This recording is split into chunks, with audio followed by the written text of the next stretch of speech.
ஓம் சாந்தி. 20/6/2017. இன்றைய முரளின் தலைப்பு இனிமையான குழந்தைகளே, சத்தியமான தந்தை உங்களுக்கு சொல்ற எல்லாமே சத்தியமான விஷயங்கள். அந்த மாதிரி சத்தியமான தந்தை கிட்ட எப்பவுமே நீங்க சத்தியமா இருக்கணும், உண்மையா இருக்கணும். உள்ளுக்குள்ள எந்த ஒரு பொய் கபடம் எதுவுமே இருக்கக்கூடாது பாபா கிட்ட, இல்லையா? குழந்தை அப்பா கிட்ட உண்மையா இருக்கணும், இல்லையா? ஏன்னா உண்மையான அப்பா இவர், பொய்யான அப்பா கிடையாது, இல்லையா? உலகில் அப்பா மாரி பொய்யான அப்பா கிடையாது. அவங்க காட்டுற வழியெல்லாம் துக்கத்துக்கு தான் தள்ளும். ஸோ உண்மையான விஷயங்களை சொல்கிறார். நீங்கள் நாராயணன்றது சத்தியமான விஷயம். ஸோ அந்த நாராயணனை ஆக்கிறதுக்காக இருக்கிற அந்த சத்தியமான தந்தைக்கிட்ட நீங்களும் உண்மையாக இருக்கணும்.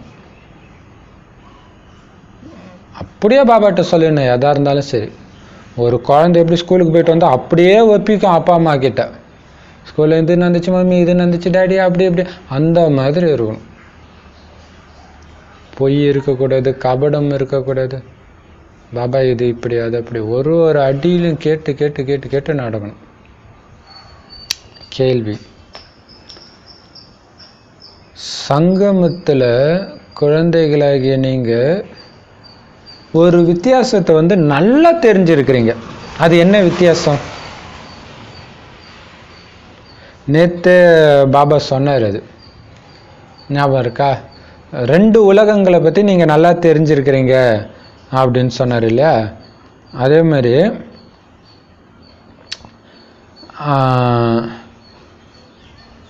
அந்த கலியுகம் எப்படி இருக்குன்னு உங்களுக்கு தெரியும். நீங்கள் இருக்கிற யுகத்தை பற்றி உங்களுக்கு தெரியும். நேற்று அப்படி சொன்னார். இன்றைக்கி அதோடைய கண்டினியூஷன் என்ன சொல்கிறாரு? சூத்ரர்கள் என்ன பண்ணுறாங்க, பிராமணர்கள் என்ன பண்ணுறாங்கன்னு உங்களுக்கு தெரியும். பிராமணன்னா இப்படி தான் இருக்கணும்னு உங்களுக்கு தெரியும். தெரிஞ்சும் இல்லைன்னா தண்டனை. பிராமணன் ஆகி இப்படி தான் இருக்கணும்னு தெரிஞ்சும். ஸோ இந்த வித்தியாசம் உங்களுக்கு தெரியும். சூத்ரர்களுடைய மனநிலை என்ன, பிராமணனுடைய மனநிலை என்ன பாருங்க.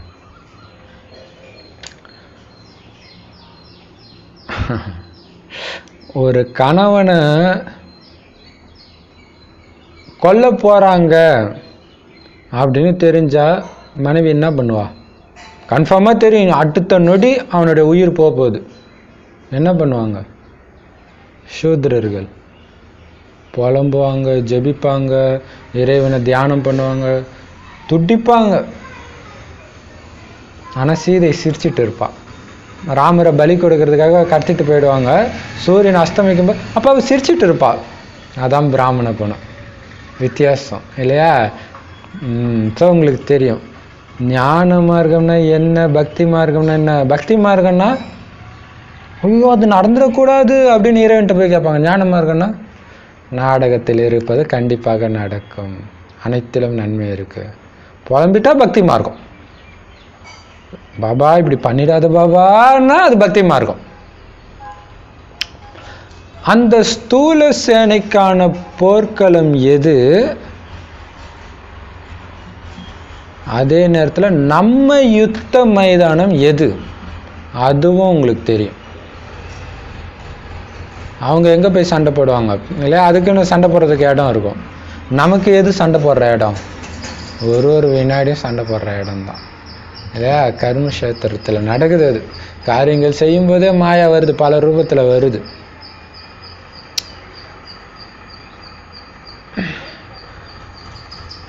ஆனால் அதிசயம் பாருங்க, கலியுகத்தில் இருக்கிற யாருக்குமே இந்த ரகசியம் தெரியாது. சத்தியுகத்தில் இருக்கிறவங்களுக்கும் தெரியாது. ரெண்டுத்துக்கும் நடுவில் இது எப்படின்னா செவுறு மாதிரி. செவுத்துக்கு அண்ணாண்ட என்ன இருக்கு, செவுத்து மேலே இருக்கிறவங்களுக்கு தான் தெரியும். செவுத்துக்கு இன்னாண்ட இருக்கிறவங்களுக்கும் அண்ணாண்ட இருக்கிறது தெரியாது, அண்ணாண்ட இருக்கிறவங்களுக்கும் இன்னாண்ட இருக்கிறது தெரியாது. ஆனால் நமக்கு தெரியும், அதுவும் தெரியும், இதுவும் தெரியும், மேலே இருக்கிறவங்களுடைய மனநிலையும் தெரியும். இதை தான் நல்லா தெரிஞ்சிருக்கேன். ஸோ எல்லாத்தையும் தெரிஞ்சிட்டிங்கல்ல, அது தாரணை இருக்கா, அது உங்கள் நடத்தையில் இருக்கா? வித்தியாசத்தை தெரிஞ்சுக்கணும், தாரணையில் கொண்டுட்டு வரணும். முதல்ல வித்தியாசம் தெரிஞ்சுக்கணும், அதுவும் ரொம்ப முக்கியம். எல்லாருக்கும் தெரியும்னு சொல்ல முடியாது, எல்லா பாபா குழந்தைங்களுக்கும். ஸோ யுத்த மைதானத்தில் சண்டை போடுற எதிரி மாயா கூட சண்டை போடணும், மனிதர்கள் கூட சண்டை போடக்கூடாது.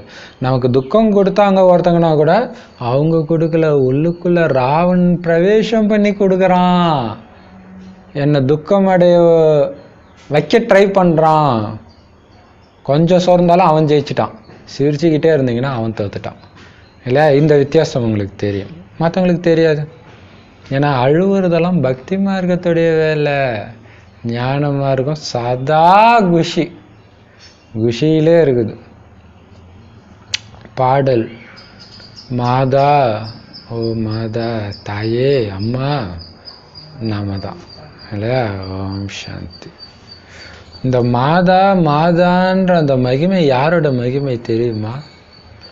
பாரத மாதாக்களின் மகிமை. கிறிஸ்தவர்கள் மாதான்னு சொல்றதுமே அதுதான், நம்மளை குறிக்கிறது தான் அது இல்லையா?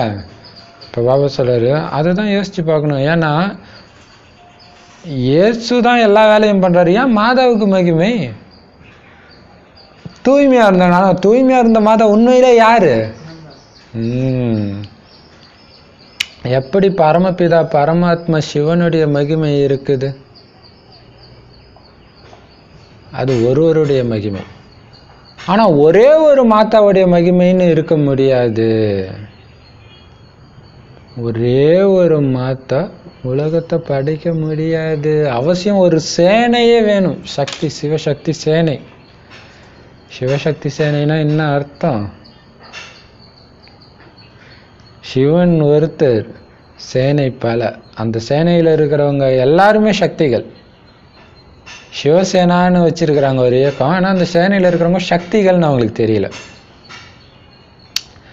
சேனை இல்லாமல் எப்படி வேலை நடக்கும், எப்படி எதிரி ஜெயிக்கிறது? சிவபாபா ஒருத்தர் தானே. அவர் ஒருவர் இல்லை என்றால், இதான் பாருங்க அதிசயம், ஒருத்தர் சேனை இல்லாமல் வேலை எப்படி நடக்கும்? அதுதான் ராமர் சொல்லுவார், அவசியம் வானர சேனை தேவை சீதை மீட்கிறதுக்கு. ஸோ அது இங்கே இல்லையா, இங்கே நடக்கிற விஷயம். ஏன்னா உடலற்ற ராமர் சொல்றது அது, அங்கே உடல் உள்ள ராமர் சொல்கிற மாதிரி சொன்னதுனால புரியல. சேனை இல்லாமல் வேலை எப்படி நடக்கும்? சிவபாபா ஒருத்தர் தானே. ஒருவேளை அந்த ஒருத்தர் இல்லைன்னா மாதாக்களும் இருக்க மாட்டாங்க. மகிமைக்குரிய மாதாக்கள் யாரும் இருக்க மாட்டாங்க. கல்யாணம் பண்ணி குழந்தை பெற்றுக்கிற மாதாக்கள்லாம் அப்படியே உயர்ந்த குணமுடையவர்களாக இருக்கிறாங்க, சுயநலம்தான் இருக்குது. அப்போ இந்த மாதான்றது எந்த மாதாவுடைய மகிமை? சத்தியுகத்தை உருவாக்குற வேலையில இறைவனுக்கு உதவியா இருந்த மாதாக்களுடைய மகிமை. மாதாவும் இருக்க மாட்டாங்க, குழந்தையும் இருக்க மாட்டாங்க அந்த ஒரு பிதா இல்லாட்டினா. அப்படின்னா என்ன அர்த்தம்? பிரம்மா குமாரிகளும் இருக்க மாட்டாங்க. இங்க பிரம்மகுமாரிகள பெரும்பான்மையானவர்கள் யாரு? குமாரா, கன்யாவா? மாதாக்கள், தாய்மார்கள் தான் பெரும்பான்மையானவர்கள். அதனால தான் மகிமை தாய்மார்களுக்கு கொடுக்கப்பட்டிருக்குது. சிவசக்தி மறைமுகமான சேனையில இருக்குது. பாரத மாதாக்கள் இவங்க. பாரத் மாதா கி ஜெய். எல்லா ஜெயும் நம்மளுடைய இதுதான் இல்லையா? இப்போ பாரத் மாதா கி ஜெயன்ற அந்த கோஷத்தை வந்து சுதந்திர போராட்டத்தில் ரொம்ப ஃபேமஸாக இருந்துச்சு. வந்தே மாதரம்ன்றதும் அப்போ தான் ஃபேமஸ் ஆயிடுச்சு. அப்போ ஆக்சுவலாக நம்மளுடைய போராட்டம் ஆரம்பமாயிடுச்சு அந்த டைம். பாபா வந்துட்டாரு. ஸோ உங்களுக்கு வெற்றின்னு அவங்க சொல்கிறாங்க, தெரியல அவங்களுக்கு இல்லையா? அதனால தாய்மார்களுக்குத்தான் மகிமை கொடுக்கப்பட்டிருக்கு. பாரத மாதாக்கள் அது மட்டும் இல்லை, அஹிம்சையாளர்கள் வேற. எந்த ஒரு விதமான இம்சையும் செய்யறது கிடையாது பாரத மாதாக்கள். ஸோ சக்தி சேனை தான், ஆனால் இம்சை இல்லாத சேனை. இம்சை ரெண்டு விதமாக இருக்கு. ஒன்று காமத்தின் வாளை பிரயோகிப்பது இல்லையா? அந்த கத்தியால் வெட்டினா ஒரு நொடியில் மரணம். காமத்தை பயன்படுத்தினா வாழ்க்கை ஃபுல்லாக மரணம் இல்லையா? அப்போ காம வாளை பயன்படுத்துவது. இன்னொன்று குண்டு அந்த மாதிரி போட்டு சாகடிக்கிறது. கோபப்படுறது, சாகடிக்கிறது, இது எல்லாம் 2வது இம்சை. இந்த சமயத்தில் உள்ள படையினர், ஸ்தூல படையினர் 2 இம்சையும் செய்கிறாங்க. இது எல்லா இடத்துலையும் பார்க்கலாம். எங்கே போர் நடந்தாலும் அங்கே போர் வீரர்கள் அத்துமீறி இருப்பாங்க, காமத்தின் வசமாகி தவறு பண்ணியிருப்பாங்க. எல்லா நாட்டிலையுமே அது நடக்குது. ஸோ இப்போ இருக்கிற ஸ்தூல சேனை அப்படி இருக்குது. 2 விதமான இம்சையும் கொடுக்குறாங்க. கொல்லவும் செய்கிறாங்க, விகாரத்திலையும் விழுறாங்க. அது மட்டும் இல்லை, பெண்களுக்கு, அதுவும் தாய்மார்களுக்கு கூட துப்பாக்கி யூஸ் பண்ண கற்றுக் கொடுக்குறாங்க. இருக்குது ஒரு சில நாட்டில், தொடர்ந்து வன்முறை வெடிக்கிற நாட்டில் அப்படியும் பண்ணுறாங்க. அதான் பாதுகாப்புன்னு பெண்களுக்கே கொடுக்குறாங்க. அது ஸ்தூல சேனையின் தாய்மார்கள், அவங்களுக்கு எந்த மகிமையும் கிடையாது. துப்பாக்கி தூக்குறவங்களுக்கு மகிமை. கோயிலில் சாமின்னா துப்பாக்கியை தூக்கிட்டு இருக்கு.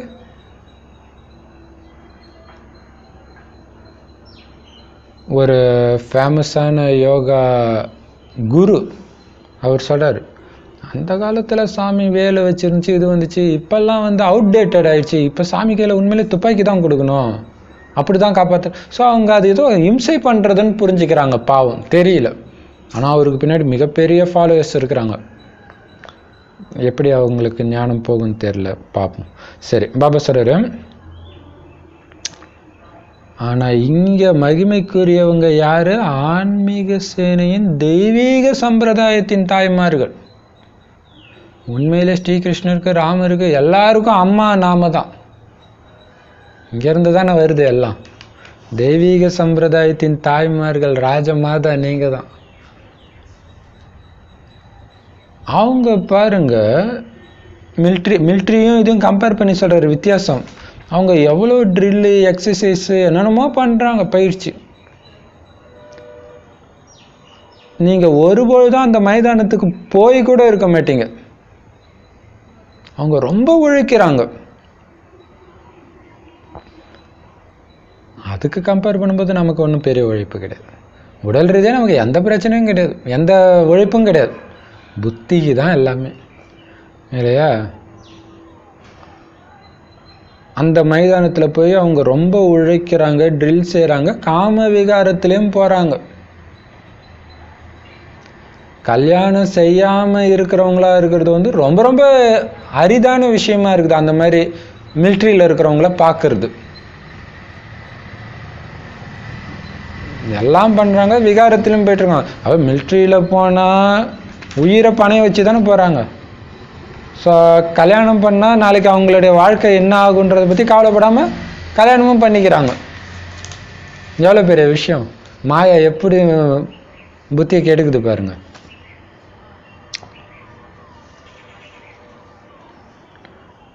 அந்த இராணுவத்தில் கூட நிறைய கற்றுக்கிட்டே இருக்கிறாங்க.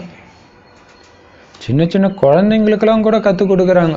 துப்பாக்கி பிடிக்கிறது எப்படி, சண்டை போடுறது எப்படின்ட்டு நிறைய நாடுகளில் இருக்குது அந்த மாதிரி. அதுவும் படை தான், இதுவும் படை தான். இந்த சேனை பற்றி கீதையில் நன்றாகவே விரிவாகவே எழுதப்பட்டிருக்குது. ஸோ அப்போ அந்த கீதையை நம்ம எடுத்து பார்த்தா தெரியும் இந்த சேனையுடைய இது. பார்ப்போம், அது பார்ப்போம். ஆனால் நடைமுறையில் என்ன அப்படின்றது உங்களுக்கு தான் தெரியும். அங்கே இருக்கும் இல்லையா, பாண்டவ சேனை பற்றிய விளக்கம், கௌரவ சேனையை பற்றிய விளக்கம்லாம் இருக்கும். ஆனால் உண்மையிலே என்னன்னு உங்களுக்கு தான் தெரியும் இல்லையா? அதில் அதிகப்படியாக கூட இருக்கலாம். நாம் எவ்வளோ மறைமுகமாக இருக்கிறோம். சிவசக்தி சேனை என்ன செய்கிறாங்க, உலகத்துக்கே அதிபதியாக எப்படி ஆகுறாங்க அப்படின்னு நமக்கு தான் தெரியும். இதுக்கு பேரு தான் யுத்த ஸ்தலம். ஏன்னா உங்களுடைய யுத்த மைதானமே மறைமுகமாக இருக்குது. யாருக்குமே தெரியும், நமக்கு எல்லாமே மறைமுகம். எப்படி அந்த லக்ஷ்மணன் கோடை கீச்சிட்டு சொல்லுவான், இது திவ்ய பார்வை இல்லாதவங்களுக்கு தெரியாதுன்னு. ஸோ நம்மக்கிட்ட இருக்கிறது எல்லாமே மறைமுகமானது இல்லையா? இந்த யுத்த மைதானம் கூட மறைமுகமாக தான் இருக்குது. எது தெரியுமா யுத்த மைதானம்? இந்த நாடக மேடை. நாடக மேடை தான் நமக்கு யுத்த மைதானம். முன்பெல்லாம் தாய்மார்களை யாரும் மிலிட்ரிக்கு அனுப்பல, சண்டை போட அனுப்பல.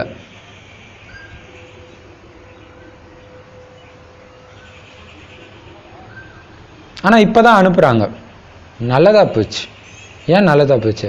கம்பேர் பண்ண வசதியா இருக்குது. எப்படி பாபா பாருங்க, அப்ப அனுப்பல, அப்ப சொல்லியிருந்தாலும் உங்களுக்கு கற்பனைக்கு எட்டாததா இருக்கும். அதனால இந்த ஞானத்துக்கு ஏற்ற மாதிரி அவங்களும் அனுப்பிச்சிட்டாங்க. இப்ப ஒப்பிடப்படுது. 2 சேனையிலும் தாய்மார்கள் இருக்கிறாங்க.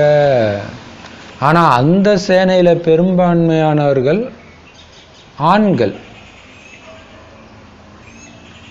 இங்க மழை பெய்யுது. சரி, அங்க இருக்கிறவங்க ஆண்கள் தான். மிலிட்ரியில பெண்கள் இருந்தாலும் பெரும்பான்மையானவர்கள் ஆண்கள் தான். இங்க பெரும்பான்மையானவர்கள் யாரு? பெண்கள். அதிலும் குறிப்பா தாய்மார்கள். வித்தியாசம் இருக்குது இல்ல? அங்கத்துக்கும் இங்கத்துக்கும் எவ்வளவு வித்தியாசம் பாருங்க. ஆனா அதுதான் பாபா சொல்றாரு, மகாபாரதத்துல பெண்கள் சண்டை போடுறது அது காட்டல. அதனால அவங்களுக்கு புரியல. எவ்வளவு பெரிய விஷயம் இல்லையா? ஏன்னா அந்த காலத்துல பெண்கள் சண்டைக்கு போவாங்கன்றது கற்பனைக்கு எட்டாத விஷயம்ன்றதுனால காட்டல. அதனாலதான் அது காட்டல. அது எழுதிய காலத்துல அப்படி கிடையாது பழக்கம். ஞான மார்க்கம் பக்தி மார்க்கத்துடைய வித்தியாசம் தெரியுது இல்ல? ஸோ அதுல கடைசி வித்தியாசம் என்னன்னா இதுதான், யுத்த மைதானத்துல தாய்மார்கள் இருக்கிறது.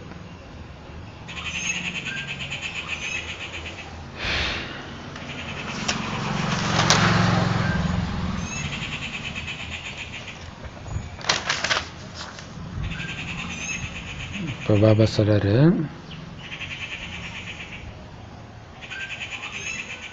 ஞான மார்க்கம் பக்தி மார்க்கத்துடைய கடைசி வேற்றுமை. சத்தியுகத்துல வேற்றுமையின் விஷயமே இருக்காது.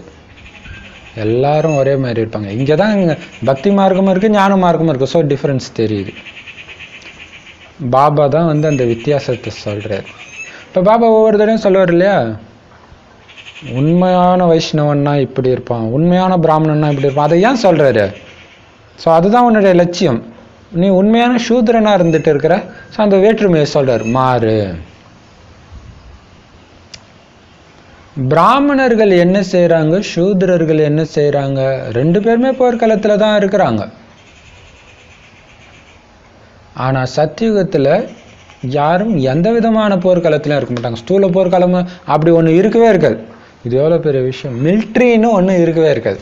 அவசியம் கிடையாது. போலீஸ் ஸ்டேஷனே கிடையாது, அப்புறம் அதுக்கு மிலிட்ரி. இப்போ எவ்வளவு சூப்பரா இருக்கும் இல்லையா?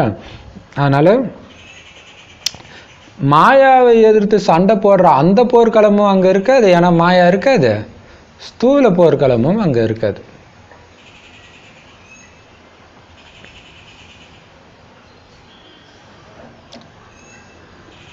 ஆனா இங்க இருக்கிற போர்க்களம் சத்தியுகத்திலும் கிடையாது, கலியுகத்திலும் கிடையாது. இது எல்லாமே சங்கம யுகத்துடைய விஷயம். பாண்டவர்களாகிய நீங்கத்தான் சங்கம யுகத்தை சார்ந்தவர்கள். கௌரவர்களோ கலியுகத்தை சார்ந்தவர்கள். அவங்க கலியுகத்துடைய காலத்தை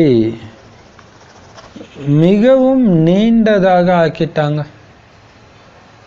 அதனாலதான் அவங்களுக்கு சங்கம யுகத்தை பத்தி தெரியவே தெரியல. ஆனா கொஞ்சம் கொஞ்சமா உங்க மூலமா இந்த ஞானத்தை அவங்களும் புரிஞ்சுக்குவாங்க.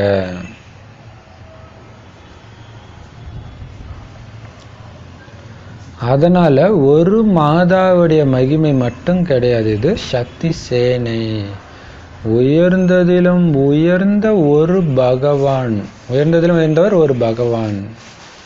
நீங்க எல்லாமே முந்தைய கல்பத்துல இருந்த அதே சேனை தான். இந்த பாரதத்தை தெய்வீக ராஜஸ்தானமாக ஆக்குறது உங்களுடைய வேலை தான். எவ்வளோ சூப்பராக இருப்பாங்க. பாபா குழந்தை ஆகிட்டீங்கன்னா பாண்டவர்கள் நீங்கள். ஆகாத அத்தனை பேரும் என்னது? கலியுகவாசிகள். ஸோ கலியுகவாசிகள் எல்லோருமே கௌரவர்கள்.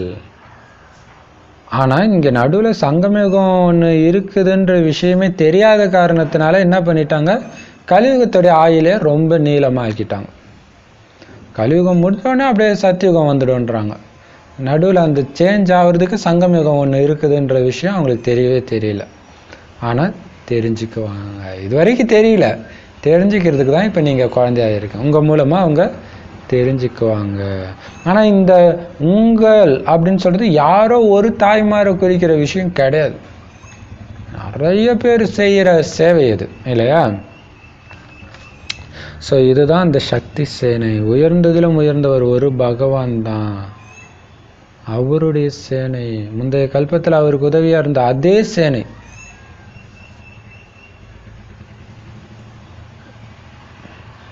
மீண்டும் தெய்வீக ராஜஸ்தானம் மாற்ற வேண்டியது உங்களுடைய வேலை தான். அவ்வளோ பெரிய விஷயம் இல்லையா? இலங்கையை ராஜஸ்தானம் மாற்றணும். ஒட்டுமொத்த உலகமும் இப்போ ராவணன் பிடியில் இருக்கிற இலங்கை. முதல்ல நாம் சூரிய வம்சத்தினராக இருந்தோம் சத்தியுகத்தில். திரேதாயுகம் வரும்போது சந்திர வம்சத்தினர், அடுத்தது வைஷ்யர், அப்புறம் சூத்ரர் ஆயிட்டோம். ஆனால்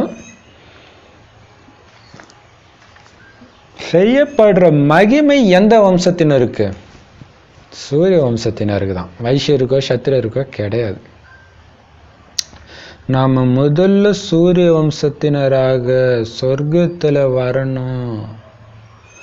அதுக்காக தான் அந்த மாதிரி கடின முயற்சி செஞ்சுட்டு இருக்கிறோம். திரேதாயுகத்துக்கு வர்றது கிடையாது முயற்சி. எதுக்கு? சத்தியுகம் வரணும். சத்தியுகம் தான் சொர்க்கம். திரேதா உண்மையிலே சொர்க்கமே கிடையாதுன்றது எவ்வளோ பெரிய விஷயம் பாங்க. 2 கலை குறைஞ்சிச்சு, சுகம் பாதியாக குறைஞ்சிடும்ன்றார். அப்போ எப்படி அதை சொர்க்கம்னு சொல்ல முடியும்? இறந்துட்டாங்கன்னா சொர்க்கத்துக்கு போயிட்டாங்கன்னு சொல்றாங்க. சொர்க்கத்துக்கு போயிட்டாங்கன்னு தானே சொல்றாங்க. வைகுண்ட பதவி அடைஞ்சாங்கன்னு தானே சொல்றாங்க. திரேதாயுக ராமர் சீதையின் ராஜ்யத்தை அடைஞ்சாருன்னு சொல்றாங்க. எப்படி சூப்பரா சொல்லுவாங்க. அப்ப வைகுண்டம் யாரோட இடம்? நாராயணன் இடம். அது அவங்களுக்கே தெரியும். வைகுண்டநாதன் அவர் சொல்றாங்க. இப்போ சொர்க்கம் எது? அப்போ நமக்கு சொல்றாரு பாருங்க, உன்னுடைய லட்சியம் ஏதா இருக்கணும். அஞ்ஞானி கூட சொர்க்கத்துக்கு போறேன்னு தான் சொல்றானே தவிர திரேதாயுகத்துக்கு போறேன்னு சொல்லல. நீ ஏன் எப்படி இருக்கணும்? அப்ப வைகுண்டத்துல தான் ஸ்ரீகிருஷ்ணருடைய ராஜ்யம் இருந்துச்சுன்னு பாரதவாசிகளுக்கு தெரியும். இருந்தாலும் ஸ்ரீகிருஷ்ணரை போய் துவாபர யுகத்துக்கு எடுத்துட்டு போயிட்டாங்க. அதனால மனிதர்களுக்கு சத்தியமாக எது நடந்துச்சுன்னு தெரியவே தெரியாது. சத்தியத்தை பத்தி தெரியவே தெரியாது. ஏன்னா சத்தியத்தை சொல்ற சத்குரு அவங்களுக்கு கிடைக்கவே இல்லை. பாபா தான் அந்த சத்குரு. மற்றவங்க எல்லாமே பேர் வேணா சத்குருன்னு வச்சுக்கலாம், பட் ஆனால் கிடைக்கல. சத்தியத்தை சொல்ற சத்குரு கிடைக்கல. சும்மா பேரளவில் சத்குருன்னு சொல்றவங்க தான் இருக்கிறாங்க. உங்களுக்குத்தான் கிடைச்சிருக்கு. அனைத்தையும் உண்மையாக சொல்றாரு பாபா. பொய்யே சொல்றது கிடையாது. உண்மையை சொல்லி சொல்லி உண்மையானவராக சத்திய நாராயணனாக உங்களை மாத்துறார். குழந்தைங்களுக்கு சொல்றாரு, குழந்தை நான் எப்படி உண்மையா இருக்கிறேன், உண்மையை மட்டுமே உனக்கு சொல்லி நான் உன்னையும் உண்மையாக்குறேன்ல. அதனால நீங்க ஒரு பொழுதும் பொய் கபடமே இருக்கக்கூடாது உங்ககிட்ட. ஏன்னா உங்ககிட்ட எதுவுமே மறைஞ்சு இருக்க முடியாதுன்றார். இதுதான் சூப்பரான விஷயம். யார் எப்படி கர்மம் செய்யறாங்களோ அப்படி பெறுகிறார்கள். தந்தை நல்ல கர்மத்தை கற்பிக்கிறார். இறைவனிடம் யாருடைய பாவமும் மறைஞ்சு இருக்கவே முடியாது. வினை பயன் கூட மிகவும் கடுமையானதாக இருக்கும். ஏன்னா இது உங்களுடைய கடைசி பிறவி. இருந்தாலும் கூட தண்டனை வாங்க வேண்டி வரும். ஏன்னா அநேக பிறவிகளின் கணக்கு வழக்கு முடிக்க வேண்டி இருக்குதே. காசி கல்வெட்டுன்னு காசியில தலையை வெட்டிக்கிறாங்க அப்படின்னா உயிர் பிரியிற வரைக்கும் கஷ்டத்தை அனுபவிக்க வேண்டி இருக்குமே. வெட்டினவொடனே டக்குன்னு பிரிஞ்சிடுமா? அது வேற இருக்குதுல்ல. நிறைய கஷ்டத்தை சகிச்சுக்க வேண்டி இருக்கும்.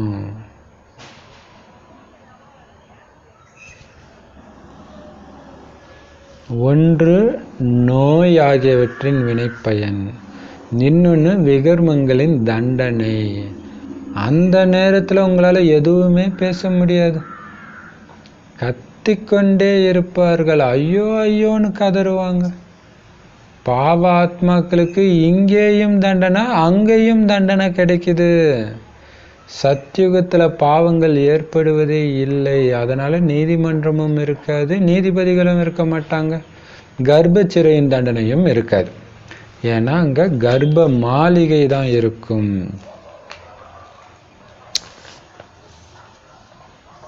பாருங்க எவ்வளவு சூப்பரா சொல்றாரு பாருங்க. உண்மையான அப்பா கிட்ட உண்மையா இரு குழந்தை. ஏதாவது பொய் பண்ண, உன்னுடைய நடத்தை ஏதோ ஒரு விகாரவசம் ஆகி இருந்த கண்டிப்பா உன்னால மறைஞ்சு இருக்க முடியாது. கண்டிப்பா அது வெளியே வந்துடும்ன்றார். தெரிஞ்சிடும். அதான் பெரிய தண்டனை இல்லையா? ஏன்னா வினைப்பயன் மிகவும் கடுமையானதா இருக்கும். கடைசி பிறவிதான் தண்டனையும் அதிகமா இருக்கும். ஏன்னா பல பிறவி பாவ கணக்கு இருக்குதே, முடிக்கணுமே. ஸோ பாபா சொல்ற வழிபடி போனா தப்பிச்சிடலாம் எல்லா பேய்கிட்டையும். இல்லை பேய் ஒரு வழி பண்றோம் உங்களுக்கு. காமம்ன்ற பேய், கோபன்ற பேய், பற்று, பேராசை எல்லாம் இல்லையா? அப்படி இல்லை, பாபா சொல்றதை கேட்கல, பாபா சொல்றதை பண்ணல, அல்லது பாபா பண்ணக்கூடாதுன்னு சொல்றதை பண்றீங்க அப்படின்னா என்ன ஆகும்? கடுமையான தண்டனை கிடைக்கும். இங்கேயும் கிடைக்கும், கடைசியில் தர்மராஜர்கிட்டையும் கிடைக்கும். இப்பவுமே கிடைக்கும், உடனடியாக கிடைச்சிடும். எப்படி காசி கல்வெட்டுன்ற அந்த கிணத்துல போய் தற்கொலை பண்ணிக்கிறதுக்காக போவாங்க பாவம் அழியுன்ட்டு. அப்போ அந்த உயிர் பிரிகிற வரைக்கும் கஷ்டத்தை அனுபவிப்பாங்கல்ல. அதே மாதிரி நமக்கு இந்த சங்கமயுகம் ஃபுல்லாகவே என்னது, காசி கல்வெட்டு மாதிரி தான். பாபா சொல்ற நேர்மையாக இருந்துட்டா பிரச்சனை இல்லை, இல்லாட்டினா தண்டனை அனுபவிக்க வேண்டியிருக்கும், நிறைய கஷ்டத்தை சகிச்சுக்க வேண்டியிருக்கும். அதனால் சகிச்சுக்கோங்க. ஏன்னா கடைசி பிறகு முடிச்சிடணுமே. முன்னாடியே நமக்கு நோய் வருது, அவ்வளோதான், வேற ஒன்றும் கிடையாது. பாபா குழந்தை ஆனப்புறம் தான் வருது. இப்போ கூட ஒரு சிஸ்டர் சொன்னாங்க, ஐயோ பிரதர் பயங்கரமாக எனக்கு உடல் முடியல, பாபாவே என்னால் நினைக்க முடியல. இப்போ ஏன் இப்போதான் அவங்க பாப்பா குழந்தை ஆகிருக்கிறாங்க, அதுக்குள்ளே இப்படி ஐயோ நான் இனிமேல் சென்டருக்கே போக மாட்டேன் அப்படி ஒரு முடிவுக்கு வந்துட்டாங்க. மாயா அப்படியெல்லாம் எண்ணத்தை உருவாக்குது. அப்போ என்ன ஆகுதுன்னா, கடைசியில் இந்த பிரச்சனையெல்லாம் வந்தால் பாபா நினைவு இல்லைன்னா நமக்கு பிரச்சனை முன்னாடியே வந்துச்சுன்னு சந்தோஷப்பட்டுக்க வேண்டியதான் இல்லையா? ஏன்னா ஒரு சில உடல் பிரச்சனை வந்துச்சுன்னா பாபாவே நினைக்க முடியாது. இப்போ பாபா ஆனால் பாபா சொல்கிறபடியே நடந்தால் தப்பிச்சிடலாம். நிறைய கஷ்டத்தை சகிச்சுக்கணும். உடல் சம்மந்தப்பட்ட நோய் மூலமாக வரும், மற்ற நபர்கள், சூழ்நிலை, ஏதாவது ஒரு பாவங்களின் தண்டனை வந்துக்கிட்டே இருக்கும். ஆனால் அந்த நேரத்தில் உங்களால் எதுவுமே பேச முடியாதுன்றார். கத்திக்கிட்டே இருப்பீங்க, ஐயோ ஐயோன்னு கதறுவீங்க. இதெல்லாம் ஏன் சொல்கிறாரு? இப்போ என்கிட்ட மறைச்சிடாத, மறைச்சா மாட்டிக்குவ.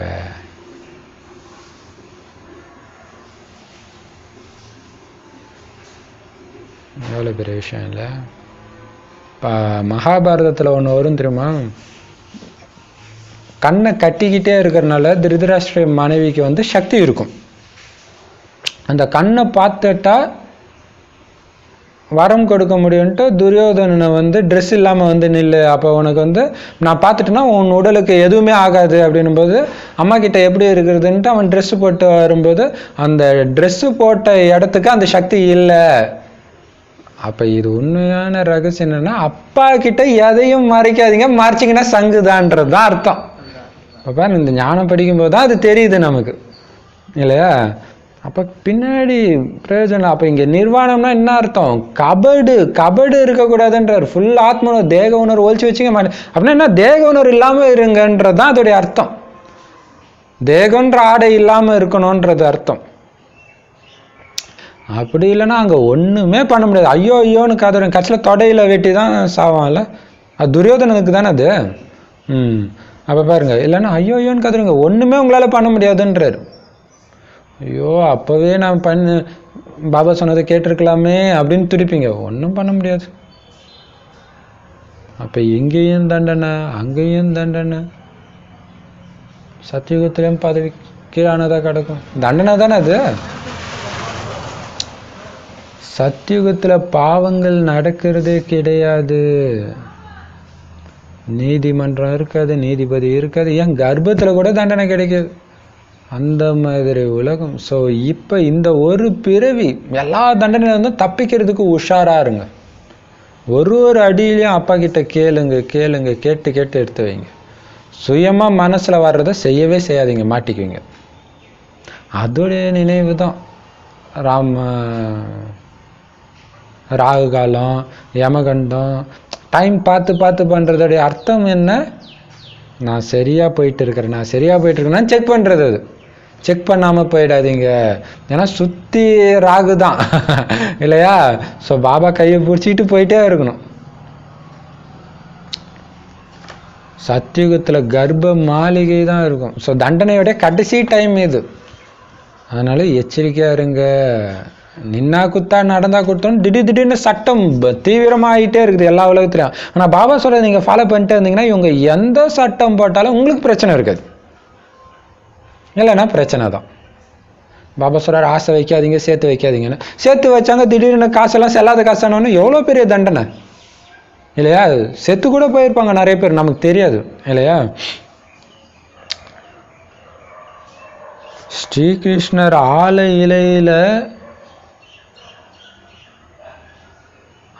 இலையில கிருஷ்ணர் வர்றதுடைய ரகசியம் என்ன தெரியுமா? பாபா ஒரு தடவை சொல்லியிருக்காரு, இதோ இப்போ மறுபடியும் சொல்லியிருக்காரு. இப்போதான் ஞாபகம் வருது. என்ன ஞாபகம் இருக்கா?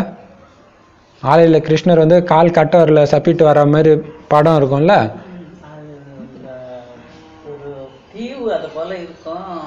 அப்படி பாபா சொன்னாரா? அப்படின்னு பாபா சொல்லல. பார்த்தீங்களா? அப்போ மனிதர்கள் சொன்னது ஞாபகம் இருக்குது, பாபா சொன்னது ஞாபகம் இல்லை. அதுக்கு தான் மனிதர்கள் சொல்கிறத கேட்காதீங்கன்றது.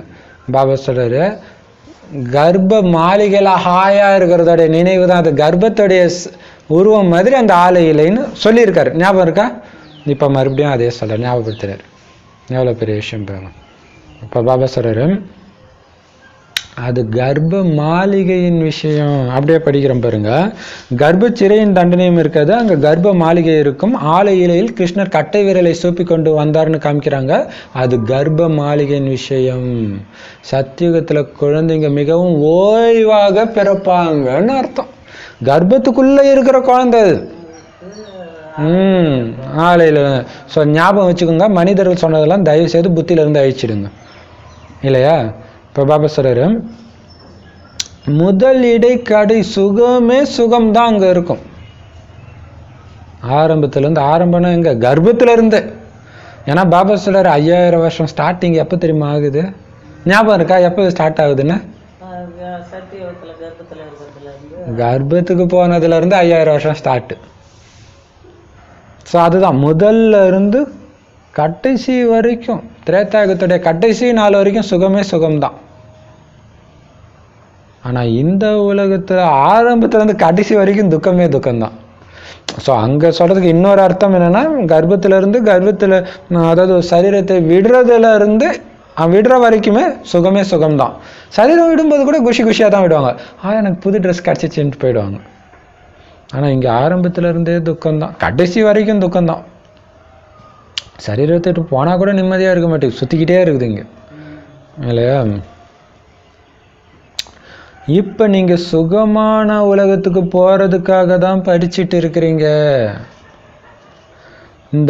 அப்போ பாபா எப்பவுமே இது பண்ணுவார். பாபாவோட பாஷை சொர்க்கத்தோடைய சுகத்தை சொல்லுவார், சொல்லிட்டு தண்டனையும் சொல்லுவார். ஸோ சுகத்தை நினைத்து வா, அல்லது தண்டனை நினைச்சாவது வா, இல்லையா? ஸோ இப்போ தண்டனை சொன்னாரு, சொல்லிட்டு இப்போ சொல்றாரு, அந்த சுகமான உலகத்துக்கு போறதுக்கு தான் படிச்சுட்டு இருக்கிறீங்க. இந்த மறைமுகமான சேனை இன்னும் வளர்ந்துகிட்டே இருக்கும். எந்த அளவுக்கு நிறைய பேருக்கு நீங்க வழி சொல்லிட்டே இருக்கிறீங்களோ அந்த அளவுக்கு உயர்ந்த பதவி அடைவீங்க. அதே நேரத்துல நினைவுல உழைப்பு இருக்கணும். அது ஒண்ணு இருக்கு. பாபா நினைவு இல்லாம சொன்ன மாட்டிக்குவீங்க. பதியாது ஒண்ணு. இன்னொன்னு, நமக்கு அந்த சேவை செஞ்சதுக்கு அப்புறம் ரொம்ப எரிச்சல் இருக்கிற மாதிரி இருக்கும் நினைவு இல்லாம பண்ணா. நினைவுல உழைப்பு செய்யணும். கிடைச்சிருந்த எல்லையில்லாத ஆஸ்தியை இப்ப இழந்திருக்கிறீங்க. எண்ண முடியாது உங்களுடைய செல்வத்தை. எல்லாத்தையும் இழந்துட்டீங்க. இப்ப என்றது கூட எதுவும் இல்லை, எல்லாம் இழந்துட்டீங்க. மீண்டும் அதை அடைஞ்சிட்டு இருக்கிறீங்கன்ற ஞாபகம் இருக்கட்டும். அளவற்ற அடையணும். கொஞ்சம் கிடைச்சா போதுமா? இந்த ஒரு விஷயத்துல மட்டும் பேராசை இருக்கணும், மற்ற எந்த விஷயத்திலும் இருக்கக்கூடாது. ஸோ அதுக்காகத்தான் நாம இப்ப எதன் பிச்சைக்கார வாழ்க்கை வாழறது. பிச்சைக்கார வாழ்க்கை வாழ்ந்தாதான் அது கிடைக்கும். லௌகீக தந்தை, பரலோக தந்தை ரெண்டு பேரையுமே நினைவு செய்றீங்க. சத்தியுகத்துல ஒரே ஒரு லௌகீக தந்தையை மட்டும்தான் நினைவு செய்வாங்க. பரலௌகிக தந்தையை நினைவு செய்ய வேண்டிய அவசியமே அங்க கிடையாது. ஏன்னா அங்க சுகமே சுகம்தான் இருக்கும். இந்த ஞானமே பாரதவாசிகளுக்கான ஞானம் தான், இல்லையா? ஆதியில இருந்து பாரதத்துல இருந்தவர்களுக்கான ஞானம். தேவத தர்மத்தை சார்ந்தவங்கள தான் பாபா பாரதவாசின்னு சொல்றாரு. அவங்களுக்கு தான் இந்த ஞானம். மற்ற தர்மத்து ஆத்மாக்கள் வந்த உடனே ரெண்டு அப்பாவுமே நினைவு செய்வாங்க. ஏன்னா பக்தி ஸ்டார்ட் ஆயிடுது இல்லை. ஆனா நம்ம கடவுளையே நினைக்க மாட்டோம். 2500 வருஷம் நினைக்க மாட்டோம். எல்லாத்துக்கும் சேர்த்து இப்போ விழுந்து நினச்சிடுறோம், இல்லையா? அந்த அவசியமே இருக்காது நமக்கு. அவ்வளோ சுகமே சுகமாக இருக்கும் சத்தியுகத்தில். ஸோ இந்த ஞானம் உங்களுக்கு தானே தவிர மற்ற தர்மத்தினருக்கு கிடையாது. ஆனாலும் யார் மற்ற தர்மங்களுக்கு மதம் மாறி போயிருக்கிறாங்களோ அவங்க கண்டிப்பாக வெளியேறி வந்துடுவாங்க. இப்போ நிறைய கிறிஸ்தவ சகோதரர்கள், இஸ்லாமிய சகோதரர்கள் எல்லாம் வராங்க பாபா குழந்தைய. நிறைய பேர் வருவாங்க. இன்னும் கேட்டிங்கன்னா இஸ்லாமிய நாடுகளில் தான் பாபா சேவை பயங்கர தீவிரமாக நடக்குது. நிறைய பாபா குழந்தைங்க இருக்கிறாங்க. நேற்று கூட வந்து அந்த பிரதர் சொன்னார்ல, அப்போ பாருங்க. இப்போ பாபா சொல்றாரு, வந்து இந்த யோகத்தை கற்றுக்குவாங்க. யோகத்தை பற்றி புரிய வைக்கிறதுக்காக உங்களுக்கு இப்போ அழைப்பு கிடைக்குது. அதனால தயார் செய்யணும். நீங்க பாரதத்தின் பழமையான யோகத்தை மறந்துட்டீங்களான்னு புரிய வைங்க. இப்போ பாபா சொல்றாரு,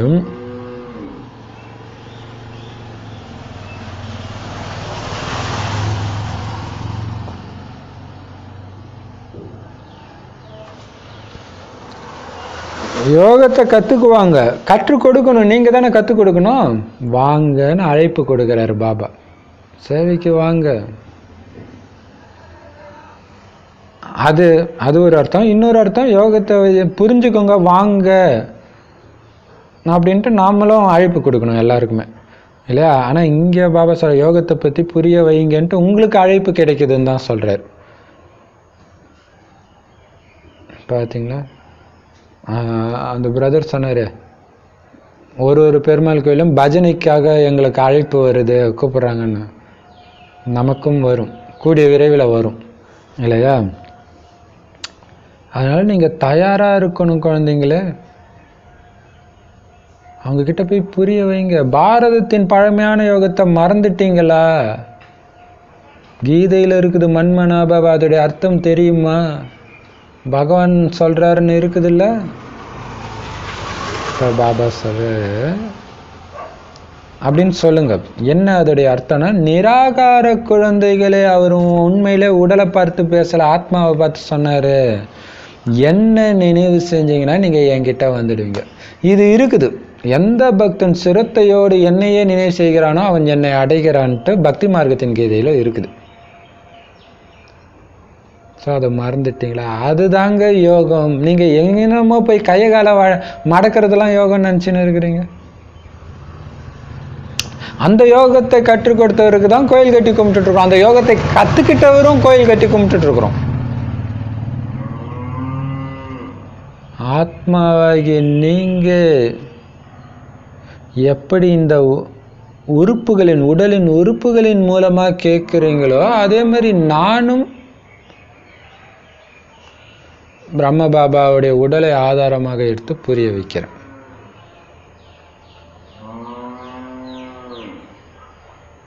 ஸோ அதனால நீங்கள் இப்படி பயிற்சி பண்ணணும். நான் ஆத்மா இந்த உறுப்புகளின் ஆதாரத்தில் கேட்குறேன்.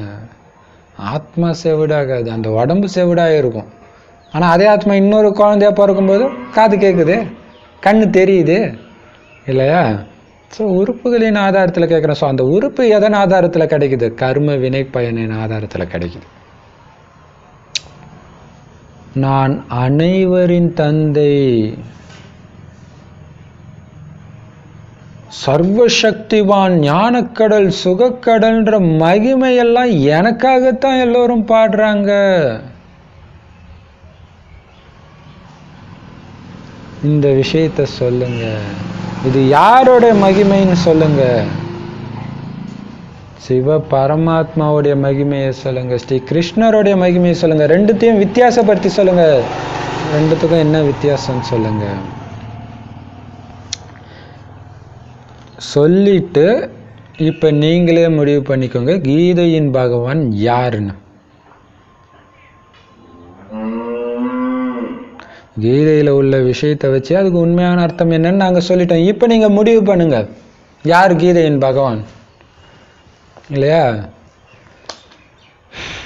அப்படின்னா என்ன அர்த்தம்? அது சொல்லணும். கரெக்டான மகிமை, குணக்கடல், சுகக்கடல், இப்படியெல்லாம் சொல்ற கடலா இருக்கிறது சிவனுடைய மகிமை, ஞானக்கடல்.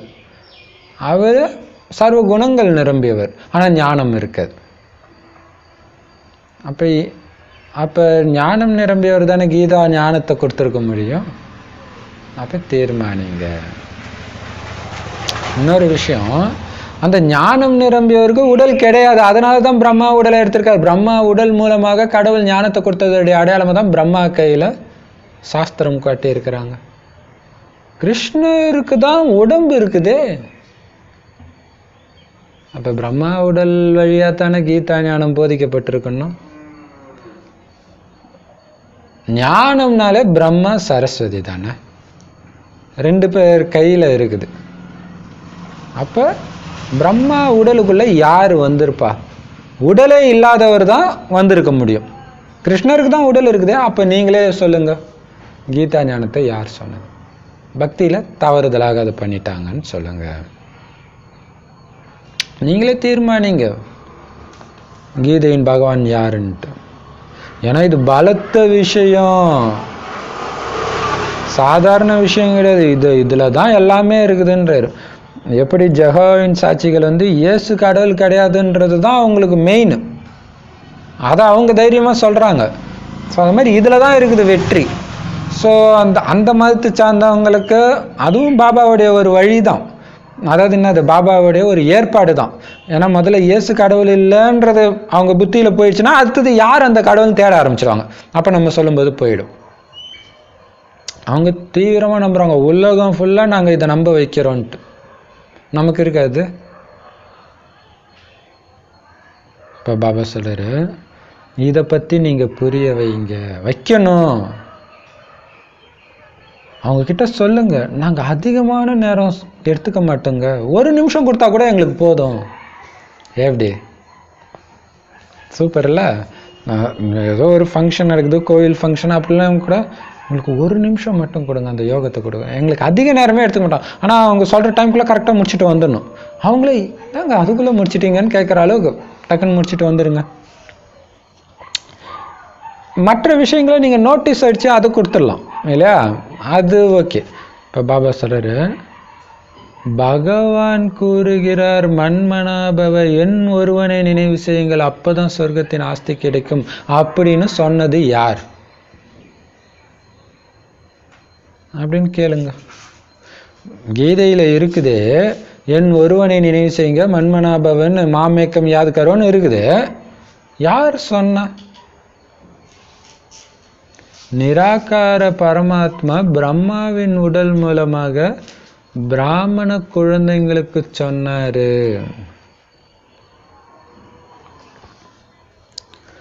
இதுக்குத்தான் பாண்டவ சேனைன்னு சொல்றாங்க. ஆன்மீக யாத்திரையில அழைச்சிட்டு போறதுக்கான உண்மையான வழிகாட்டிகள் நீங்க தான்.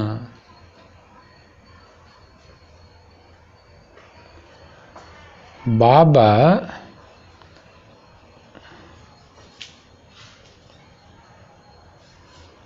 ஒரு கட்டுரையே கொடுக்கிறார், ஹின்ஸா கொடுக்கிறார். ஆனா ஃபுல் கட்டுரை சொல்லல. ஆனா அதை பயன்படுத்தி எப்படி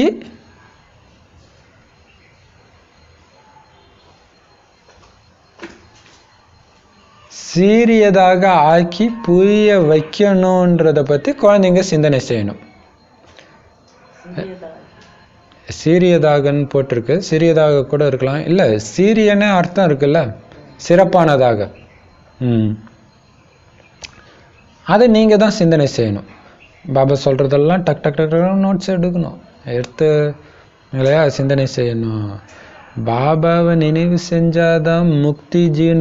இதுல இன்னொரு விஷயம் என்னன்னா, சிந்தனை செஞ்சா மட்டும் போதும், அந்த சேவையில மூழ்கி இருக்கணும். அப்பதான் நமக்கு திரும்ப திரும்ப இப்படி சிந்தனை பண்ணணும், அப்படி பண்ணணும்னு தோணிக்கிட்டே இருக்கும். தந்தையை நினைவு செய்யறதுனால தான் முக்தி, ஜீவன் முக்தியின் ஆஸ்தி கிடைக்கும். நாம பிரம்மா குமார், பிரம்மா குமாரிகள். உண்மையில நீங்களும் பிரம்மா குமார் குமாரிகள் தான் சொல்லுங்க. ஏன்னா எல்லாருக்கும் பிரம்மா பிதா தானே, பிரஜாபிதா பிரம்மான்னு தானே சொல்றீங்க. நீங்களுமே பிரம்மா குமார் குமாரிகள் தான். ஆனா என்ன ஒரே ஒரு வித்தியாசம், நீங்க அப்பாவை அடையாளம் கண்டுக்கல. அதுதான் வித்தியாசம். அடையாளம் கண்டுக்கிட்டீங்கன்னா உங்களுக்கும் ஆஸ்தி உண்டு. அப்பாவை தெரிஞ்சுக்குவீங்க. குழந்தைகளாகிய நீங்க இப்ப பரமபிதா பரமாத்மா மூலமா தேவதையாகிட்டு இருக்கிறீங்க. பாரதத்துல தான் லக்ஷ்மி நாராயணனுடைய ராஜ்யம் இருந்துச்சு.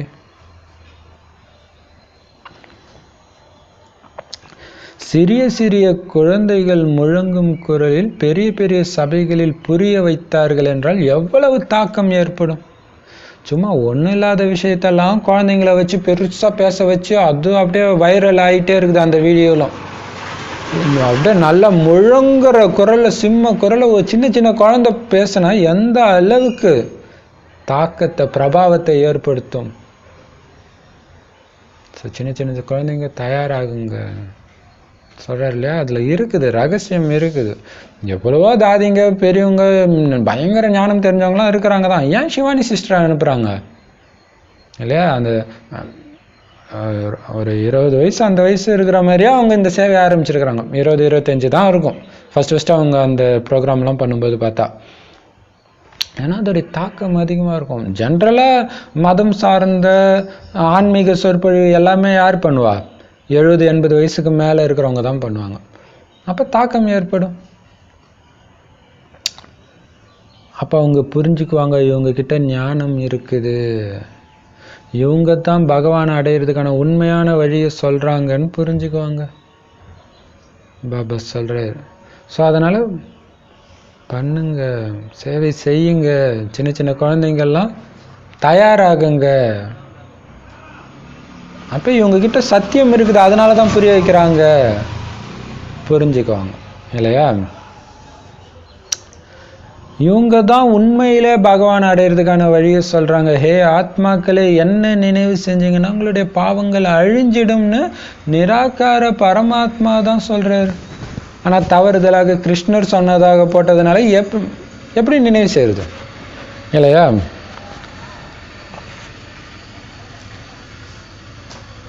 அது மட்டும் இல்லாம கங்கையில குளிக்கிறது, தீர்த்த யாத்திரை போறது, இதையெல்லாம் பல பிறவிகளாக பண்ணியும் நீங்க தூய்மை இழந்தவர்களாக தானே ஆகி இருக்கிறீங்க.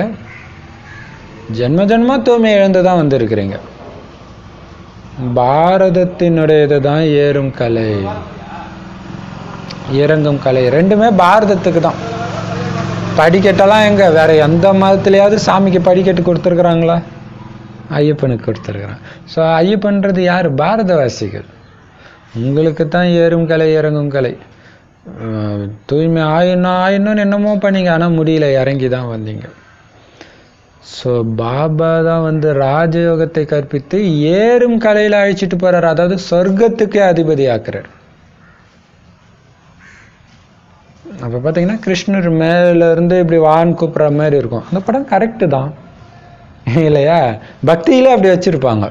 இப்போ மேலே இருக்கார், மேலே அழைச்சிட்டு போறார்.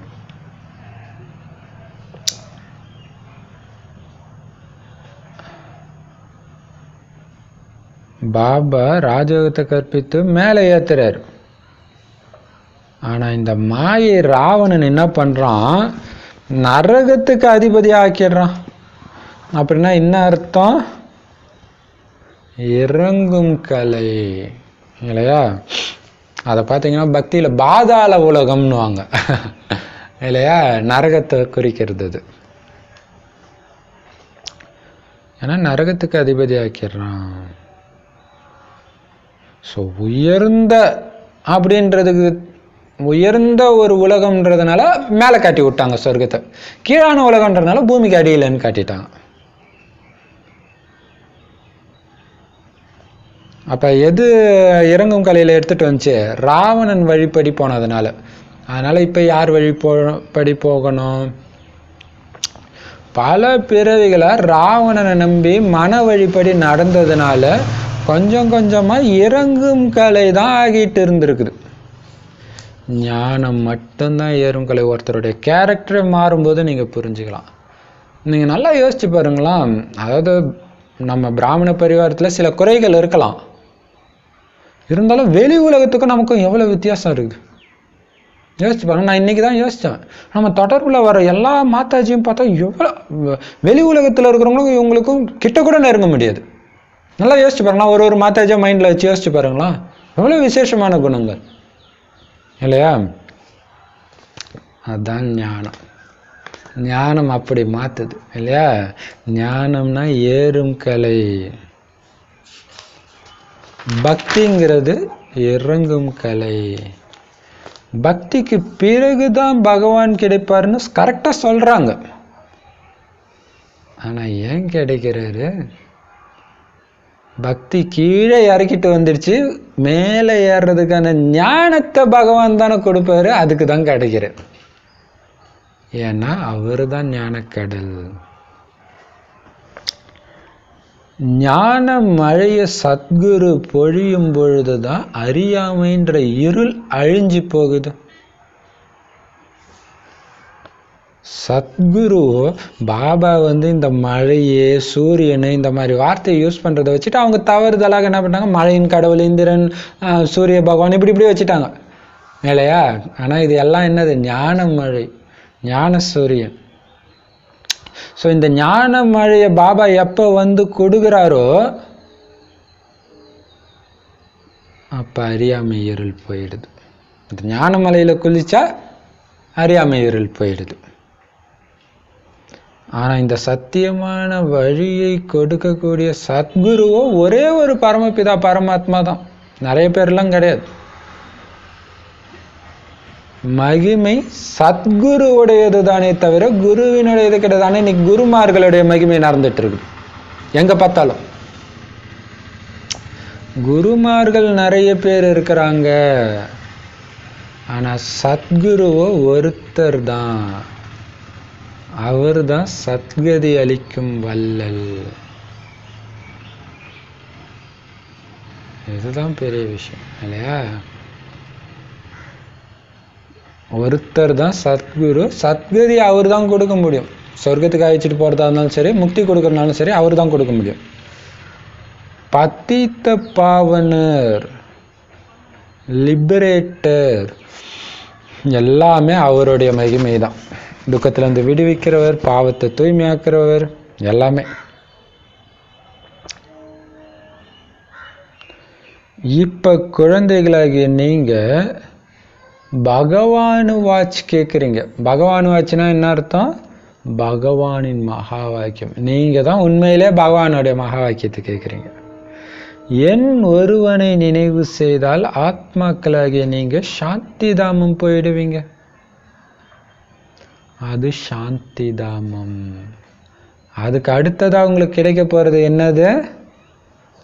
சுகதாமம். இப்ப இருக்கிறது என்னது? துக்கதாமம். அப்ப எதை விட்டுட்டு போறோமோ அதையே நினைக்கிறீங்க. அது மட்டும் இல்லாம அது துக்கம் நிறைஞ்ச உலகம், அது என்ன சுகம் நிறைஞ்ச உலகமா அதை நினைச்சிட்டு இருக்கீங்க? போக போற சுகம் நிறைந்த உலகத்தை நினைங்க. இல்லையா? கல்யாணம் நிச்சயம் ஆயிடுச்சுன்னா கல்யாணம் பண்ணிக்க போறவங்க கல்யாணம் ஆக போகுது அந்த குஷியிலே இருப்பாங்க. இப்ப வீட்டுல பெரிய கடன் தொல்லையா இருக்கலாம், எது வேணாலும் இருக்கலாம். அது மாதிரி இந்த துக்கதாமம் நினைவு செய்யாதீங்க. நமக்கு கல்யாணம் பண்ணி கொடுக்க போறாரு பாபா, இல்லையா? ஸ்ரீலக்ஷ்மிக்கு ஸ்ரீநாராயணனுக்கு. ஸோ அதுதான் உங்க புத்தியில இருக்கணும். இந்த அளவு கூட நீங்க புரிஞ்சுக்கலையா என்ன?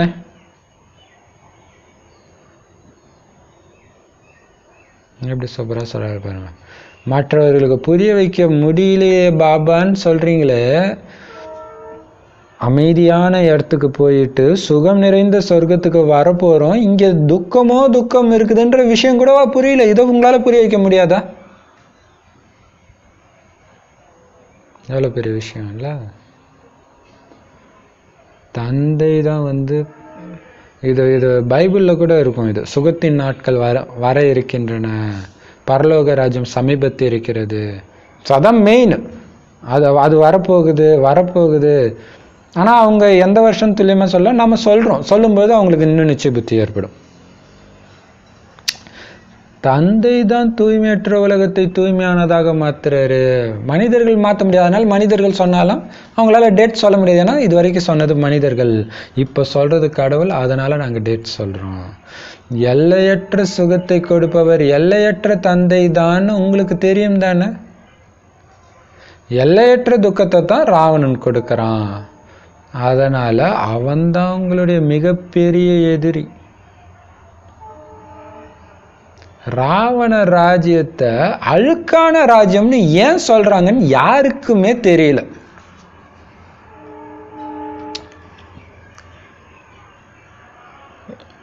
இல்லையா? ராவண ராஜ்யம், அதாவது ராவண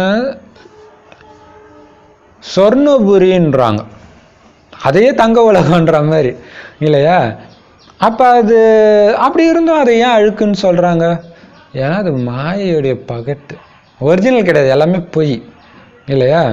அது மட்டும் இல்லை, விகாரத்திலே மூழ்கி இருக்கிற உலகம்.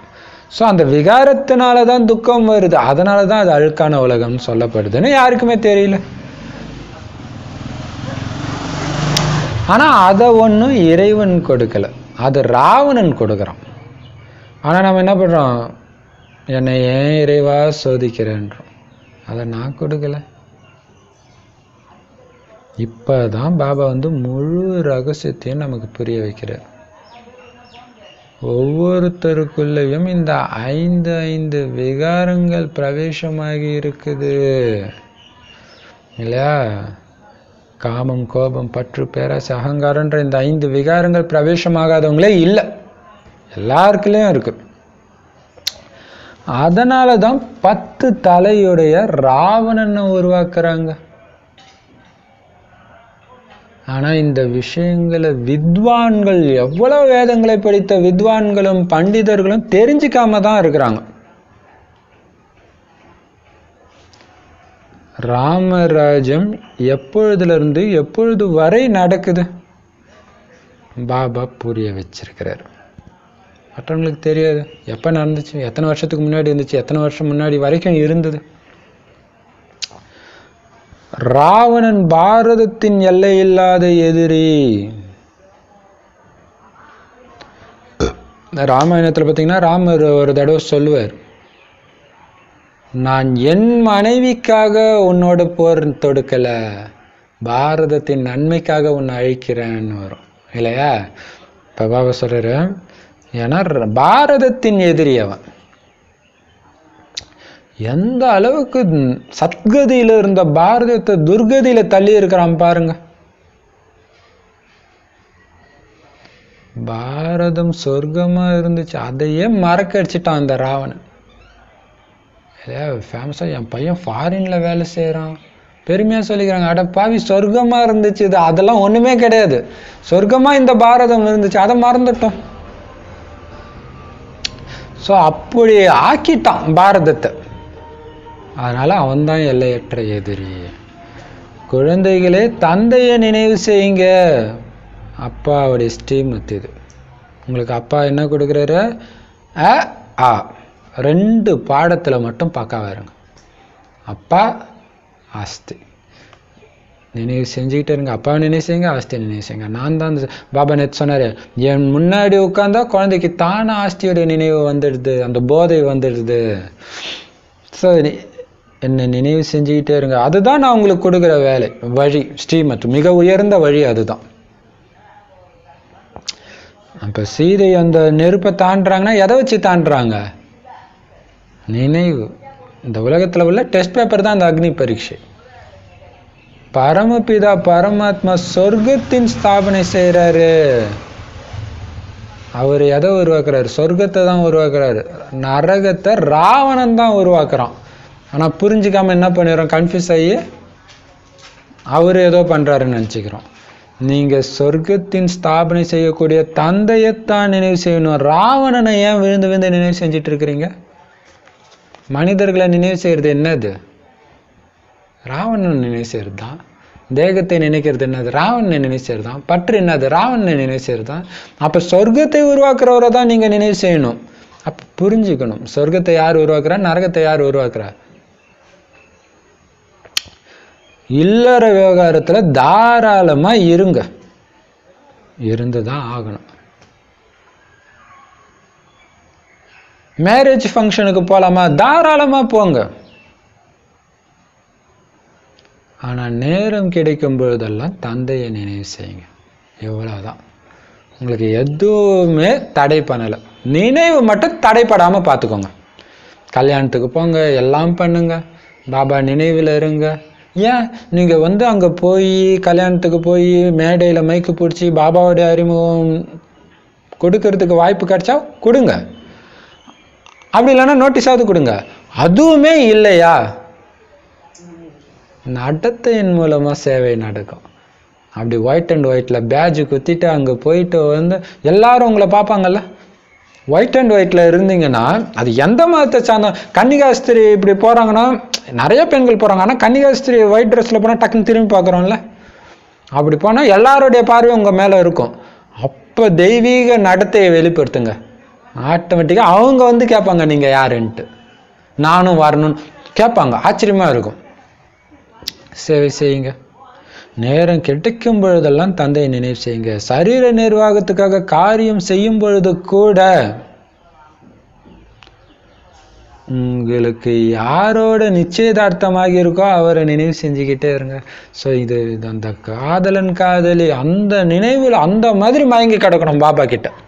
நிச்சயதார்த்தம் ஆகி இருக்குல்ல, சரீர நிர்வாகத்துக்காக ஆஃபீஸ்லயோ கடையிலையோ வேலை செய்யும் போது கூட அந்த கணவனை நினைவு செஞ்சுக்கிட்டே இருங்க. என்ன மாதிரி கணவன் கிடைச்சிருக்கிறான். சூர்பனகைய சூர்பனகை ராமர் மேல ஆசைப்படுவா இல்லையா. அப்ப மூக்க அறுத்துடுவாங்க. அறுத்துட்டு வந்தவுடனே சீதையை கடத்தினதுக்கு அப்புறம் அவ சொல்லுவா, பழி வாங்கிட்டோம் அப்படின்ட்டு சூர்பனகை சொல்லுவா. பத்தியா, நீ ஒழுங்கா கம்முன்னு இருந்திருந்தா நம்ம 2 பேருமே இன்னைக்கு ராமருக்கு மனைவி ஆகிருப்போம்ல, பாரு உன் நிலைமை என்ன ஆயிடுச்சுன்ட்டு அவ நக்கல் பண்ணுவா. அதுக்கு சீதை சொல்லுவா, முட்டாள், ராமரை மணக்கணும்னா பல காலம் தவம் பண்ணியிருக்கணும், வதம் பண்ணக்கூடாதுன்னாரு. ஸோ தவம் கிடந்து கிடைக்கிற கணவன் அவர். அதை விட தவம் கிடந்து கிடைக்கிற கணவன் சிவபாபா. அவரை நினைச்ச. ஸோ அதுதான் தவம், பலகால தவம் சிவபாபாவை நினைத்து பண்ணாதான் ராமரோ நாராயணனோ கிடைப்பாங்க. இப்ப பாபா சொல்றாரு, யாரோட உங்களுக்கு நிச்சயதார்த்தம் இருக்குது, கடவுளோட ஆகி இருக்குல்லையா, அவரை நினைவு செய்யுங்க. அப்போ பார்த்தீங்கன்னா இப்போ ஒரு பெரிய பணக்காரருடைய மனைவி ஒரு மேரேஜுக்கு வராங்க அப்படின்னா அந்த அந்த கணவன் வர முடியலனா கூட அந்த மனைவி வந்து அந்த ட்ரெஸ்ஸு நான் இன்னாருடைய மனைவின்னு காட்டுற மாதிரி பயங்கர ராயலாக இருக்கும் இல்லையா? அதே மாதிரி தான் நம்ம ஒயிட் அண்ட் ஒயிட்டில் மேரேஜுக்கு போகிறோன்னா யாருடைய மனைவின்னு நீங்கள் காட்டுறீங்க, பேட்ஜ் ரொம்ப முக்கியம் இல்லையா? இப்போ பாபா சொல்றாரு,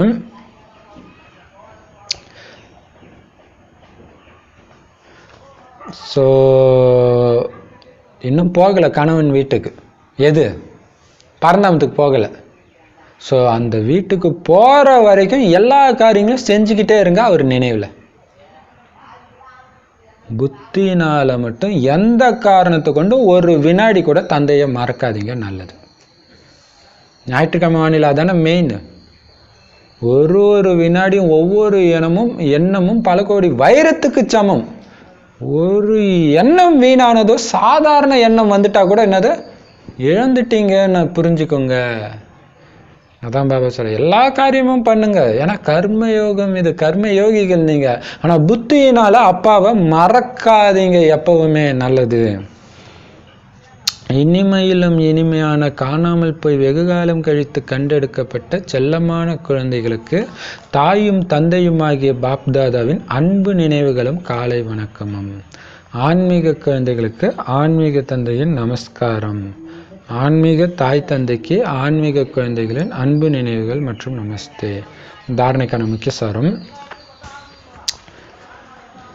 பல ஜென்மமாக சேர்த்து வைத்த பாவத்தின் தண்டனையிலிருந்து தப்பிக்கணும், விடுபடணும் அப்படின்னா உங்களுடைய எல்லா கணக்கு வழக்குகளையும் பாபாவுடைய நினைவிலிருந்து பாபாவுடைய வழிப்படி முடிக்கணும், பாபாவுடைய வழிப்படி தீர்த்திடணும். உண்மையான தந்தை கிட்ட எதையுமே மறைக்க கூடாது.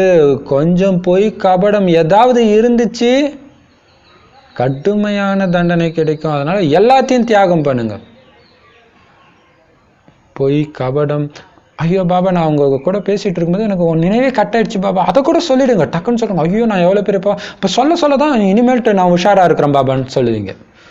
எந்த காலில் இருந்தா உன்னதான் பாபா நினைச்சுன்னு இருக்கிறேன் அப்படின்னா என்ன அர்த்தம் இல்லையா?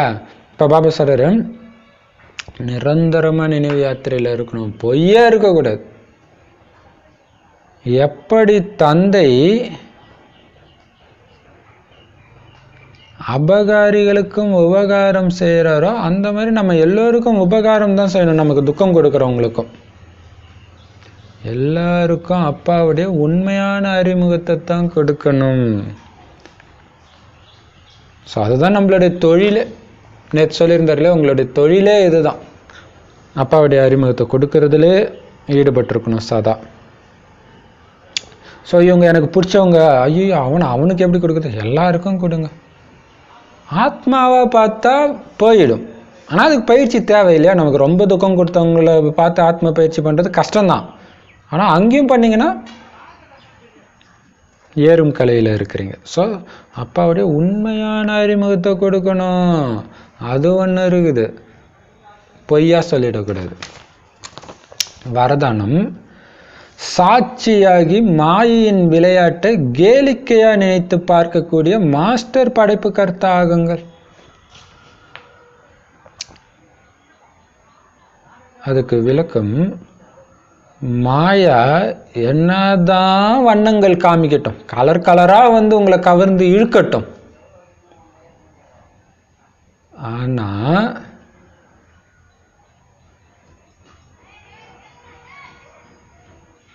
நான் மாயாபதி. ஆக்சுவலா ராவணனுக்கு மாயாபதி ராவணன் சொல்லுவாங்கன்னு நினைக்கிறேன், இல்ல ஏதோ சொல்லுவாங்க, சரி. ஆனா உண்மையிலே மாயாபதி நாம தான்.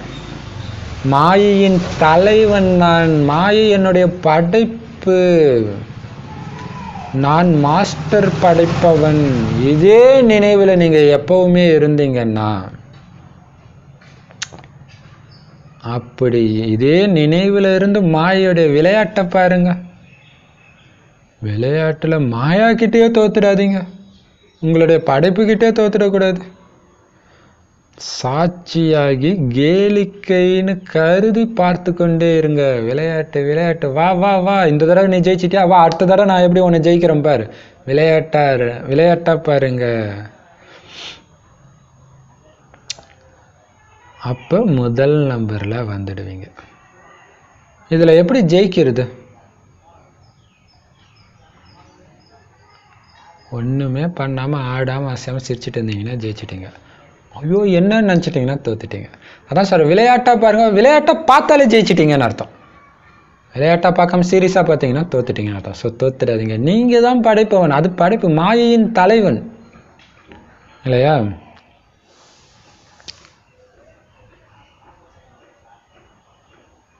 அப்போ என்ன தெரியுமா ஆகும்? இப்படி சாட்சியாகி விளையாட்டுன்னு பார்த்துக்கிட்டே இருந்தீங்கன்னா முதல் நம்பரில் வந்துடுவீங்க. அதான் பிரம்ம பாபா நம்பர் 1ல் வந்தது. காரணம் என்ன? என்னென்னமோ நடந்துச்சு, அவரு எதுக்குமே பதறல.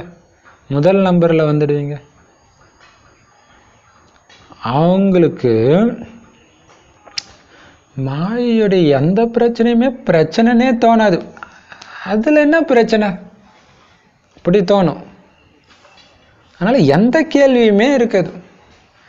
எப்பவுமே சாட்சி நிலை, சதா தந்தையின் துணையின் நினைவு மூலமாக வெற்றி அடைபவர் ஆகிடுவீங்க.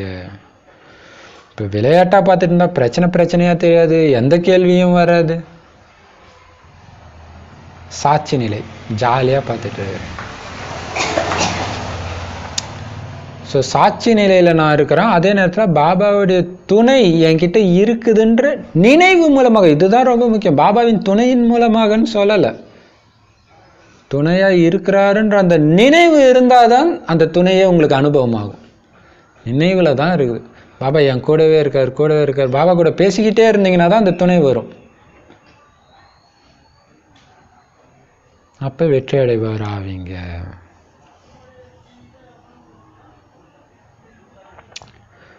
பாபா கூடவே இருக்கிறது. ஸோ இது நேற்று சொன்ன மாதிரி ஒரு பாபாவை தவிர எனக்கு யாருமே இல்லை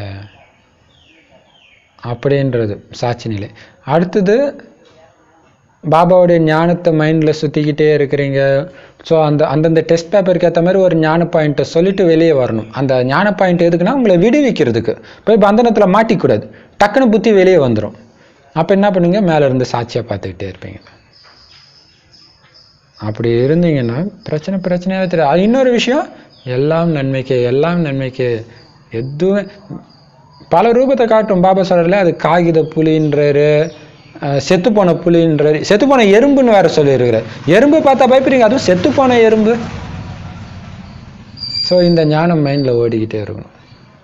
அப்போ என்ன ஆகும்? பயப்படவே மாட்டீங்க. ஆல்ரெடி ஒரு பிரச்சனை வருதுன்னா ஆல்ரெடி அந்த பிரச்சனை எனக்கு தீர்ந்துடுச்சு அப்படின்ற உணர்வில் இருப்போம். ஏன்னா வெற்றி நிச்சயிக்கப்பட்டது, டவுட்டே கிடையாது.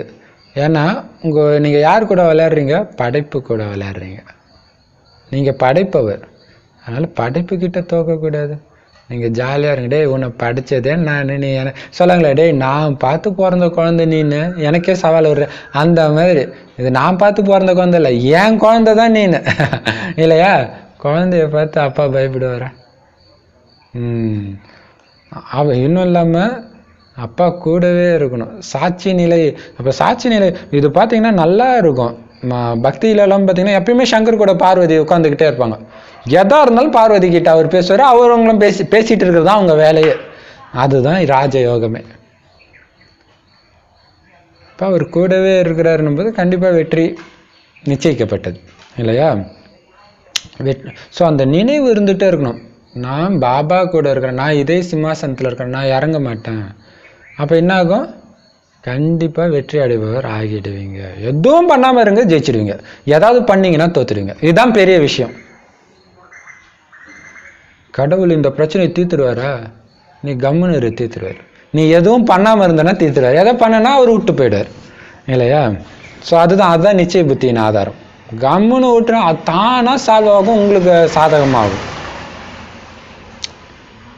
ஸ்லோகன். இப்போ எல்லாமே விளையாட்டு.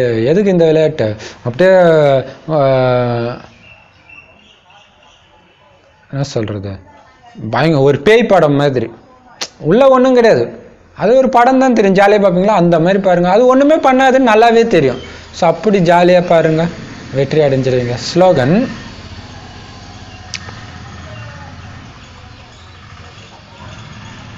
எப்படி இருக்கணும் சொல்கிறாரு பாருங்களா.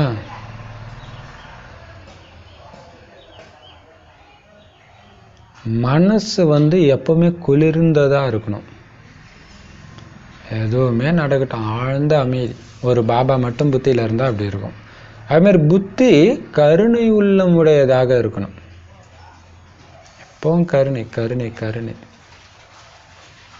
வாய் இனிமையானதாக இருக்கணும். ஆமாம் சார், மனதை குளிர்ந்ததாக, புத்தியை கருணை உள்ளமுடையதாக, வாயை இனிமையானதாக ஆக்குங்க. அப்புறம் என்ன அர்த்தம்? இனிமையான வார்த்தை. அந்த வார்த்தையை கேட்டாலே உங்களுக்கு எப்படிப்பட்ட துக்கமும் மறந்து போயிடணும். அந்த மாதிரி வார்த்தைகள் தான் வாயிலிருந்து வரணும், அல்லது ஞான ரத்தினங்கள் வரணும். கருணை உள்ளமுடையது, மற்றவங்களுக்கு எப்படி சேவை செய்யறது, எப்படி ஆக்குறது, எப்படி பாபா குழந்தை ஆக்குறது, இதே தான் உங்கள் சிந்தனையாக இருக்கணும். எது நடந்தாலும் பாபா நினைவில் பண்ணுங்க. மனசு குளிர்ச்சியாக இருக்கும். மனசு குளிர்ச்சியாக இருந்தால் தான் எல்லாமே பண்ண முடியும் உங்களால். மனம் குளிர்ச்சியாக இருக்குது, பாபா நினைவு மட்டும் இருந்தால் ஆட்டோமேட்டிக்காக, பாபா நினைவு மட்டும் இருந்தால் மனசு குளிர்ச்சியாக தான் இருக்கும். கருணைத்தன்மை தான் வெளிப்படும், ஏன்னா அவருடைய குணத்தை தான் வெளிப்படுத்த போகிறீங்க. வாயிலிருந்து வார்த்தையெல்லாம் நல்லா தான் இருக்கும், இனிமையானது தான் இருக்கும். அப்படி ஆகுங்க, ஆக்குங்க. ஓம் சாந்தி. I love you, Baba. Thank you, Bab Dada.